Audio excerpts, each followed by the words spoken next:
Hi అండి. Andhra Pradesh government నుంచి జిల్లా మహిళా అభివృద్ధి మరియు శిశు సంక్షేమ మరియు సాధికారత అధికారి వారి కార్యాలయం నుంచి అయితే అంగన్వాడీ హెల్పర్ పోస్టులు అనేవి నోటిఫికేషన్గా రావడం జరిగిందండి.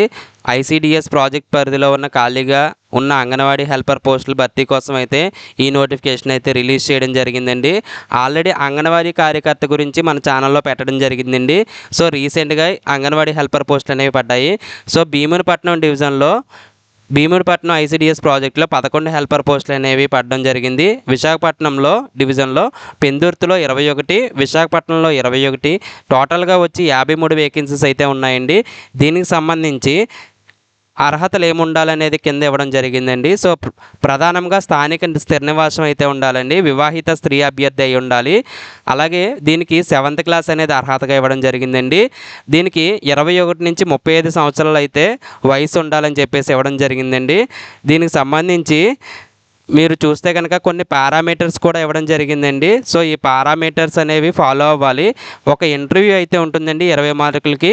సో టోటల్గా 100 మార్క్స్కి అనేది పారామీటర్ ఇవ్వడం జరిగిందండి.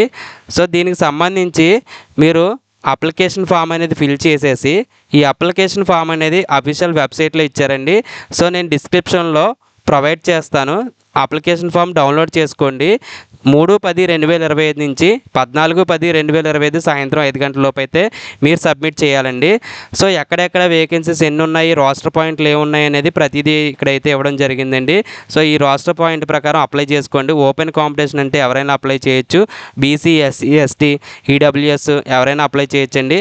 ఎస్టీకి అయితే ఆ కేటగిరీ వాళ్ళే అప్లై చేయాలి. సో దానికి సంబంధించి 53 వేకెన్సీస్కి సంబంధించి కూడా ఇవ్వడం జరిగిందండి. సో ఇక్కడ మనకి అప్లికేషన్ ఫామ్ కూడా ఇందులోనే ఇవ్వడం జరిగింది. సో అప్లికేషన్ ఫామ్లో మీ యొక్క ఫోటో అయితే ఇక్కడ అంటించాలి. సో ఈ డీటెయిల్స్ అన్నీ ఫిల్ చేసేసి లాస్ట్లో సైన్ అయితే పెట్టాలి. ఇక్కడ మీకు ఎక్నాలజ్మెంట్ ఒకటి ఉంది కదా. సో ఇది ఆఫీస్ కాపీ, అలాగే ఇక్కడ అప్లికెంట్ కాపీ. సో ఈ అప్లికెంట్ కాపీ మనకి ఇవ్వడం జరుగుతుందండి.